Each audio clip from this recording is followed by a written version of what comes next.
pag-suspended ng MTRCB sa dalawang programa ng SMNI, maraming mga netizens ang nagbigay ng kanilang mga reactions, at mismong si Senator Francis Tolentino ay nagbigay din ng kanyang pahayag.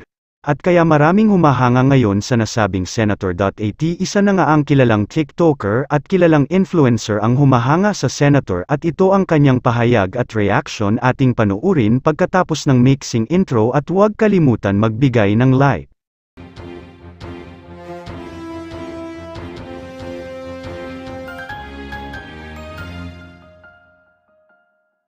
Buti na lang mga Lods, may mga ganito pa tayong senador. Pakinggan natin. Pinaalalahanan ni Senador Francis Tolentino ang MTRCB kaugnay sa press freedom, kasunod ng pagkakasuspinde ng dalawang programa ng SMNI. Nagbabala si Senator Francis Tolentino sa Movies and Television Regulatory Board o MTRCB kaugnay sa paglabag sa freedom of the press. Ito ang kanyang reaksyon matapos tinanong ang senador sa kapihan sa Manila Bay kaugnay sa pagsuspinde ng MTRCB sa dalawang programa ng SMNI. Ayon sa veteranong mambabatas na nasa mataas na posisyon ang press freedom sa hierarchy ng mga batas sa alinmang panig ng mundo. Freedom of the press occupies a higher position in the hierarchy of rights. Hierarchy of rights. Anywhere in the world, except perhaps in countries with monarchy or authoritarian governments. Kamakailan nuspinde ng MTRCB ang programang Laban Kasama ang Bayan at Gikan sa Masa para sa Masa ni dating Pangulong Rodrigo Duterte bilang aksyon sa anilay mga reklamo na nakarating sa kanilang opisina. Sa totoo lang mga Lods, no, kumbaga yung dito, no, this is the best example na pagkitil sa malayang pamamahayag.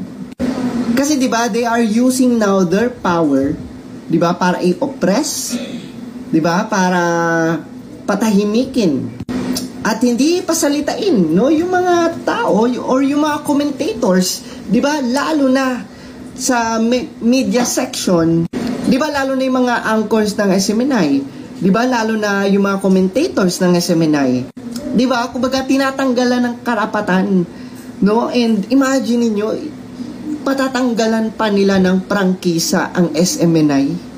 Diba? Ganun kalala. And imagine niyo mga Lods, ha? Sa anong rason? Diba? In what grounds na tatanggalan nila ng prangkisa ang SMNI? Alam niyo saan? Nakakatawa. Diba? Dahil lang doon sa pagtatanong. No? Dahil lang doon sa pagtatanong kung saan napunta yung travel expense na bilyon-bilyon, no, ni Tambaloslos. At ano pa, di ba? Dahil lang doon sa pagpaliwanag ni former President Duterte about saan gagamitin yung confidential funds and about sa pagbibigay ng komento ni former President Duterte about Kongreso at pagre-request sa lahat ng kongresista ng lifestyle check, and at the same time i-open book ang kanilang mga accounts kung saan napupunta ang pondo ng bayan. Ganun lang. Ganun lang mga Lods. Ganun lang ang rason. Yun lang ang rason. Bakit papatanggalan nila ng prangkisa ang SMNI? Bakit hindi nila papasalitain ngayon at ipapasuspend pa ngayon, no, ang dalawang shows ng SMNI? Yun lang ang rason mga Lods. Grabe, di ba? Sobrang babaw ng rason.